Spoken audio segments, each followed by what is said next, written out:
안녕하세요. 조인 목사입니다. 오늘은 누가복음 18장 세 번째 이야기, 이제 한 청년의 이야기를 한번 보겠습니다. 자, 누가복음 18장 18절에 있는 말씀부터 한번 보겠습니다.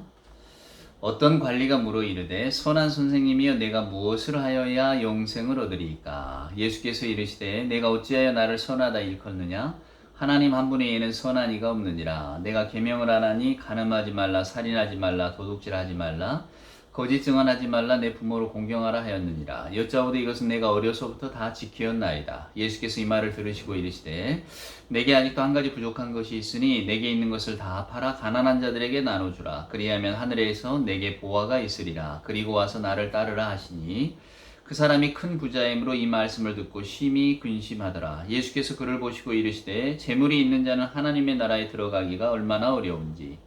낙타가 바늘귀로 들어가는 것이 부자가 하나님의 나라에 들어가는 것보다 쉬우니라 하시니 듣는 자들이 이르되 그런즉 누가 구원을 얻을 수 있나이까? 이르시되 무릇 사람이 할 수 없는 것을 하나님은 하실 수 있느니라.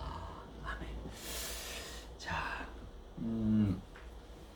이 부자 청년에 관한 이야기는 마가복음에도 나오는 말씀이고요. 오늘 여기는 이제 어떤 관리라고 이렇게 나와 있으니까, 하여간 한 성공한 사람입니다. 나와서 물어봐요. 뭘 해야 영생을 얻겠습니까? 예수님의 답변은 십계명에 관한 가장 윤리적인 가르침이 있죠. 십계명을 잘 지켰느냐? 다 지켰다는 거예요.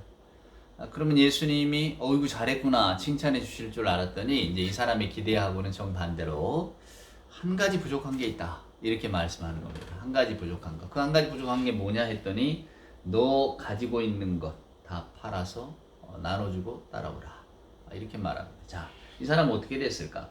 이 사람이 큰 부자이므로 이 말씀을 듣고 심히 근심하더라 이렇게 되어 있어요. 재밌죠? 예, 이게 그림이 그려집니다. 어떤 사람이 예수님 앞에서 좀 자기의 잘남과 자기가 이렇게 성실하게 선하게 살아왔다는 것을 인정받고 싶었는데 마치 혹 데려왔다가 혹 붙인 혹부리 영감처럼 혹 붙이고 지금 돌아가는 이 난처한 장면이거든요.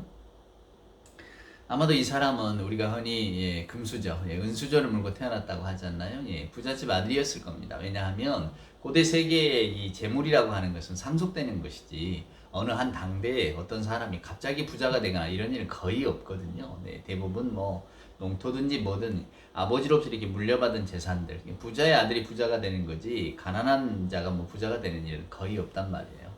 그러니까 아마 그는 그렇게 부족함 없는 가정에서 태어나서 부족하지 않게 자랐을 겁니다. 어떤 관리가 됐다고 하니까 또 아마 이때는 또 로마 시대잖아요. 로마에도 잘 마음이 합한 유대 귀족 집안 중에 하나였는지도 모릅니다. 자, 그런 사람. 그러니까 남 부러울 것 없는 사람이 예수님께 나와서 자기의 의로움을 드러내려다가 결국은 한 대 맞고 돌아간 이야기인데 오늘 이 사람의 질문을 한번 보세요. 선한 선생님이요. 예수께서 말합니다. 내가 어찌하여 나를 선하다 일컫느냐? 하나님 한 분의 예는 선한 이가 없다. 오늘 이 사람의 예수에 대한 인식입니다. 선한 선생님, 바른 선생님, 존경할 만한 선생님, 그런 뜻이거든요, 실은. 그러니까, 내가 당신의 명성은 들었습니다. 당신 위대합니다. 많은 백성들이 좋아합니다. 선한 선생님, 내가 뭘 해야 영생을 얻겠습니까? 자, 예수님 앞에 나온 사람이 예수님을 선생님으로 인정했다, 인식했다.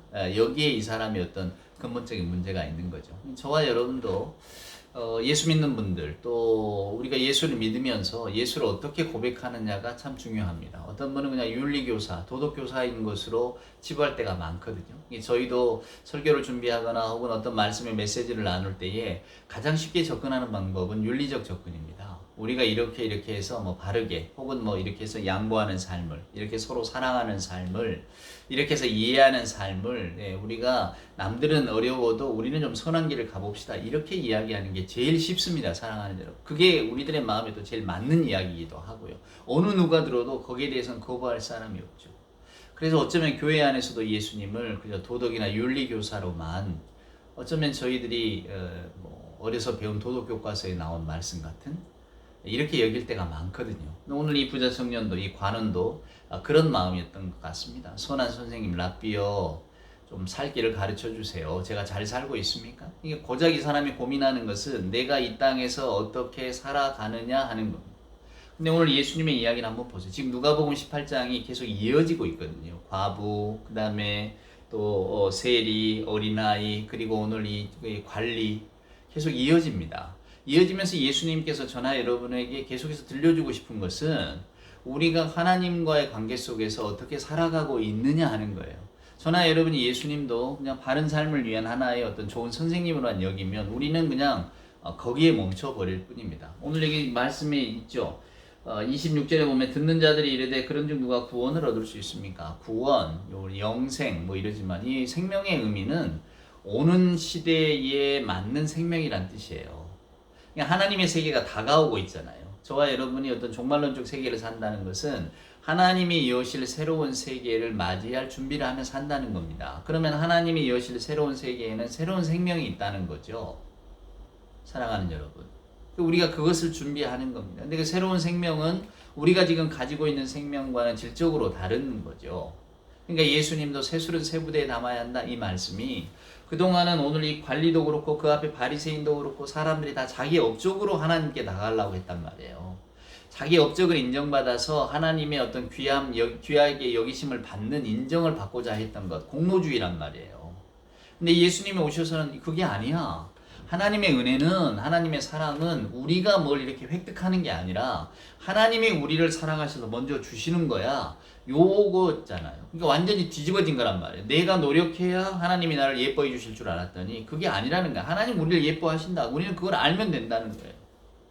그 아는 은혜에 어떻게 감당하며 살아갈 건가? 이게 메시지의 핵심인데 그동안에 잘못 알았다는 겁니다. 내가 사는 걸 가지고 하나님께서 나를 귀하게 여겨주셔야 된다. 그러니까 내 사는 모습을 갖고 하나님 앞에 나아가야 된다?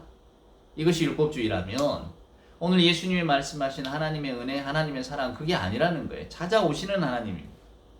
먼저 우리를 찾아오시는 하나님, 우리가 찾아가는 게 아니고 이게 기독교 신앙의 위대성 아닙니까?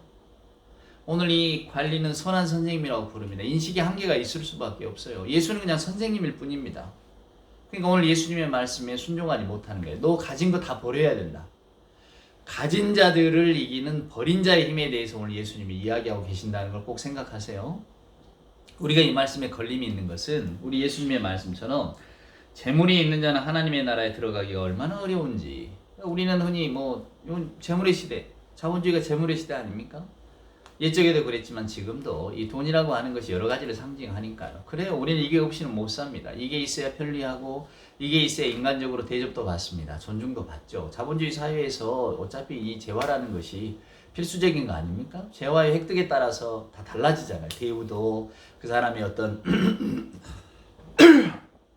인격까지도 달라지게 보여지는 것인데 그래서 우리는 그것을 꼭 붙들려고 예를 쓰잖아요. 근데 예수님은 그걸 놔버리래요. 사랑하는 여러분, 무슨 의미일까요? 그럼 오늘 이 말씀을 듣고 은혜를 받아서 내가 가지고 있는 집, 옷, 저금 통장 다 팔아서 주의 일에 뭐 다 내놓아야 됩니까? 그런 말씀이 아니에요. 만약에 저나 여러분이 나는 교회 일을 한다고 하고 집을 팔고 뭐 통장을 깨고 한다면 우리는 아마 더 큰 율법 그 주의자가 될지도 모릅니다. 내가 하나님의 나라를 위해 이렇게 헌신했는데 하나님이 내게 뭔가 큰 보상을 주시겠지? 그리고 이런 헌신조차도 바치지 않는 자들이 무슨 하나님의 은혜를 받겠다고 하나님 앞에 엎드리고 기도하는 걸 보면 내 마음 편할 리가 없잖아요. 꼴사납죠. 저것은 직원 하나도 안 내놓고 은혜만 갈구하고 있네. 나는 내 거 다 내놨다. 근데 나하고 너를 하나님이 같이 취급해 주시면 내가 억울해서 어떻게 살겠니? 이렇게 바라본다 그 말이에요. 우리도 모르게 그런 사람이 되어버립니다. 바리새인 오늘 이 관리 나쁜 사람들이 아니라고 제가 말씀드렸잖아요. 선한 사람들입니다. 오히려 더 자기를 관리하는데 철저하고 하나님 앞에서 사람 앞에서 흠이 없으려고. 근데 예수님과는 왜 늘 적대적인 관계 혹은 예수님은 그들의 삶을 이렇게 너희들이 그건 옳지 않다라고 이야기하셨는가? 그것은 그들이 자기들이 가진 것을 가지고 즉 자기들이 가진 것으로 자기들의 성을 쌓은 다음에 하나님을 그 성으로 끌어들이려고 했기 때문입니다. 사랑하는 여러분. 예수님께서는 하나님 앞에 서 있다는 것을 기억하라는 거예요. 그래서 오늘 이 말씀이 있잖아요. 예수님이 비유를 하십니다. 25절에 보면 낙타가 바늘기로 들어가는 것이 부자가 하나님의 나라로 들어가는 것보다 낫다. 제가 신학대학 1학년이던가요? 어떤 책을 보았는데요. 이 말씀이 낙타가 바늘기로 들어가는 것이 아니래요. 실은 이게 낙타가 아니라 이게 밧줄이랍니다. 밧줄. 이렇게 우리가 굵은 노끈 같은 거 있잖아요. 실제로 이게 헬란 말을 보면 뭐죠? 낙타, 약대를 말하는 게 카멜론이거든요. 단어 자체가 카멜론. 근데 밧줄이 뭐냐? 사랑하는 여러분. 낙타는 카멜론인데 밧줄은 뭐냐? 밧줄은 카밀론이에요. 비슷하죠? 그러니까 야 이거 성경 기자들이 베낄 때 잘못 베꼈단 말이야. 이게 카밀론인데 카멜론으로 베껴가지고 이것을 약대로 번역한 거다. 아니란 말이야. 이거 밧줄이다.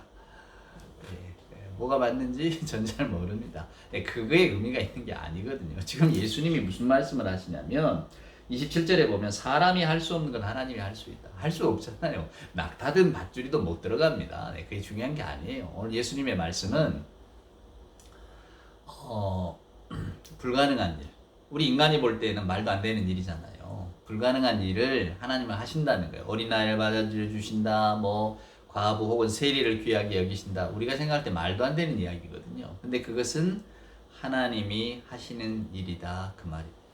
사람이 할 수 없는 일에 대한 강조가 여기 있는 거예요. 약대가 뭐 바늘게 들어가고. 우리는 못하죠. 불가능인데 하나님이 하신다.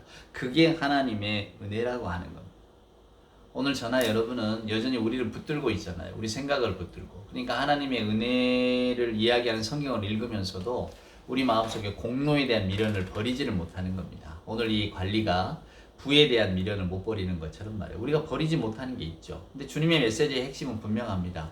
버려야 된다고. 놓아야 된다. 왜? 오는 새로운 시대의 생명을 맞으려면 옛 시절에 붙들고 있는 것을 그냥 계속 간직하고 있으면 안 되잖아요. 여러분 잔에 물이 채워지려면 잔이 비워져야 채워지는 거지. 그 잔 안에 물이 가득 있는데 어떻게 다시 채운단 말입니까? 예수님의 말씀은 이거예요. 오늘 관리는 예수님을 그저 선한 선생님 정도로만 여겼기 때문에 율법 지키는 것으로 내가 인정받을 거야 생각했단 말이에요. 근데 예수님은 하나님의 은혜에 대한 이야기를 하시니까 받아들이지 못하는 거예요. 너무 자신만만한 자가 근심 갖고 돌아가잖아요. 왜? 자기가 전혀 기대했던 대답이 아니었거든요. 오늘 이 말씀을 부디 문자적으로만 읽지 마셔요. 이 말씀을 읽고 야 내가 가진 거 그 알량하지만 이거 있는데 나 그럼 이거 어떡하지? 이거 다 버려 하나님 앞에 헌금하고 내가 뭐 빈털터리로 살아야 되나? 그게 아닙니다. 영적으로 늘 하나님을 전적으로 의지하는 삶을 살고 내가 무슨 일을 하든지 간에 거기에 대해서 내가 이만하면 됐지요. 내가 뭐 이 정도 갖고 있으니까 나는 뭐 이만하면 내가 선한 사람 아닙니까? 이런 식으로 살지 말라는 거예요. 자기 자신을 너무 과대하게 높이지 말라는 겁니다. 우리가 누구 앞에 서 있는가를 항상 기억하라는 거예요. 하나님 앞에 서 있으면 늘 하나님의 은혜죠. 그 다음 구절을 보면 베드로가 물어봅니다. 이것도 역시 제자들이 아직은 신앙의 경지에 다다르지 못한 거죠. 선생님, 우린 다 버렸잖아요. 우리는 가족도 버리고 직업도 버리고 생업도 버리고 그냥 예수님만 따라왔는데 그럼 우리는 어떡합니까? 그랬더니 예수께서 내가 진실로 너희에게 이르노니 하나님의 나라를 위하여 집이나 아내나 형제나 부모나 자녀를 버린 자는 현세 여러 배를 받고 내세 영생을 받지 못할 자가 없느니라. 이렇다고 해서 뭐 예수 제대로 믿으려고 다 버리라는 거 아니잖아요. 맞습니다. 하나님을 그렇게 귀하게 생각하는 사람들, 내가 지금 가지고 있는 가치보다도 내가 붙들고 있는 것보다도 하나님이 하시는 일, 하나님의 나라를 더 크게 여기는 사람에게 반드시 새로운 시대, 오는 시대에 오는 생명의 놀라운 복이 있을 거라고 예수님은 가르쳐주고 계시는 거죠. 저나 여러분이 오늘 이 본문을 읽으면서 분명히 생각하셔야 할 게 있습니다. 그건 뭐냐면 내가 무언가를 붙들고 있으면 예수 생명으로 채울 수가 없어요. 심지어는 사랑하는 여러분, 우리가 이렇게 가야죠. 이게 마땅한 거 아닙니까? 라고 생각하는 예를 든다면 십계명 잘 지키고 교회 안에서 온전한 사람만이 교회를 더 아름답게 하고 세상 사람들로부터 칭송 듣고 우리도 그러기 위해서 우리 자신을 끊임없이 도덕적으로 개발해야 된다는 마땅한 생각 아닙니까? 당연히 그래야죠. 우리는 다 거기에 머물러 있단 말이에요. 근데 오늘 예수님은 그것을 뛰어넘어서 더 큰 것을 보라고 이야기를 하십니다. 저나 여러분의 마음이 거기로부터 오히려 자유로워질 때 사랑하는 여러분, 이게 다 하나님 앞에 온전하게 나갈 수 있는 게 아니겠습니까? 옛 이야기 가운데 이런 이야기가 문득 생각이 납니다. 한 스승과 제자가 이 불어난 강가에 있는데 어떤 여자가 좀 건네달라고 합니다. 근데 젊은 여자를 건네주려면 방법이 없어요. 업어야지. 근데 이 스승과 제자들은 여자를 가까이 하면 안 된다는 계율을 갖고 있잖아요. 난처해하고 있는데 스승이 덥석 그 여자를 업습니다. 그리고는 그냥 막 건너가는데 막 넘어질 것 같으니까 막 엉덩이 허벅지 달 붙들고 건너갔겠죠. 다 건너가고 나서 이제 여자를 내려놓고 갔습니다. 이 제자가 자기 마음이 용납이 안 되니까 선생님께 말하는 겁니다. 선생님, 우리가 여자를 가까이 하지 말아야 되는데 이게 선생님이 이렇게 없고 이게 과연 옳은 일인가 생각합니다. 뭐 이렇게 이야기하니까 그 선생님 대답 뭐겠습니까? 제자야, 너는 아직도 그 여자를 생각하고 있느냐? 나는 이미 다 떠나 보냈다. 너는 왜 아직도 그걸 마음에 담고 있느냐? 순간에 담았다가 놓아보내는. 오늘 전하 여러분의 세상을 살다 보면 우리 마음속에 채우는 게 있죠. 예수님의 말씀은 그것을 절대적인 걸로 생각하지 말라는 겁니다. 우리의 삶에 꼭 필요한 것들이 있습니다. 또 내가 좋아하는 게 있죠. 내가 포기하지 못하는 것. 그러나 그것은 하나님의 생명에 비하면 절대적인 건 아니라는 거예요. 놓을 줄 알아야 되고 그걸 비워낼 줄 알아야 하나님의 생명의 기쁨이 채워진다고 하는 겁니다. 오늘 이 말씀을 여러분 깊이 생각하시기를 바랍니다. 오는 시대에 하나님의 생명을 맞으려면 우리가 우리의 것으로 온갖 가득 차 있으면 아무것도 못합니다. 오늘 이 사람, 이 관리의 가장 큰 문제가 뭐였나요? 예수님을 그저 선생님으로 생각했다는 겁니다. 좋은 가르침이면 되지. 선생님이 내게 좋은 교훈을 주시고 또 바른 삶을 인도하시면 되지. 아닙니다. 예수님은 보여지는 것이 아니라 보이지 않는 영적인 하나님과의 관계를 생각하라는 거죠. 우리 마음속을 가득 채우고 있는 여러분, 어쩌면 이런 도덕적인 의식들이 저와 여러분을 하나님께로 더 가까이 나아가는데 걸림돌이 되는지도 모릅니다.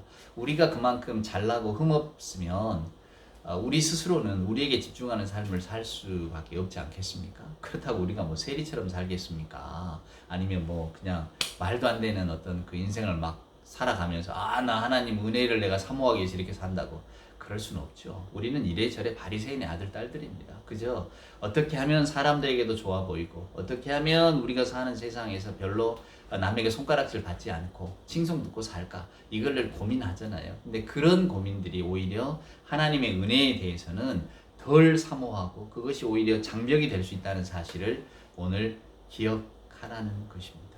만약에 이 사람이 어떤 제스처를 취했다면 우리 주님이 기뻐하셨을까요? 아이고, 맞습니다. 제가 마음의 허위의식을 다 내려놓고 이제 조금 더 진정으로 하나님께 다가가 보겠습니다. 이 말 한마디면 되지 않았을까 생각합니다.